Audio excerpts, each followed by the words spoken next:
Now we're going to switch gears and talk about what happens when we go overseas. So, overseas, common things that you'll see are culture expanded cells, birth tissue or umbilical cord products, IV stem cell infusions, and then allogenic stem cells. These are cells that come from a donor and they don't come from you. Now, there are some good overseas clinics and some not so good overseas clinics. We know that some are very good actors. They have strong safety profiles and a rigorous protocols.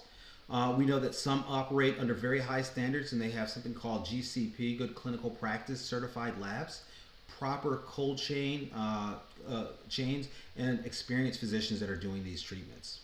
And then some of the best ones, they're collecting their data, they're publishing their data, so that they have not only safety but efficacy data that they can share with you. And these are the things that I would be looking for if I'm going to go overseas to get a treatment. So the things that you want to consider is that the regulation and the quality can vary widely between these clinics. The other thing that we haven't seen is we haven't seen head-to-head studies showing culture expanded cells versus what we're already doing here in America, because we're really getting pretty good results of what we're doing here in America.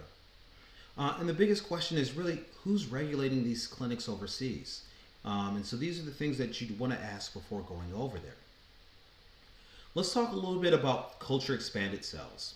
So essentially, you show up on Monday, they harvest some of your cells from your bone marrow, from your fat, and then they're going to take it to their lab. And then at the lab, they should have a GMP certified lab. They're going to expand it. So they're going to plate it in a petri dish and then allow it to grow over time. And they can expand it by millions and sometimes even up to billions. And then they're going to, at the end of the week, usually inject it back into you. And that can be in your knee joint, in your shoulder, or it can be in your IV.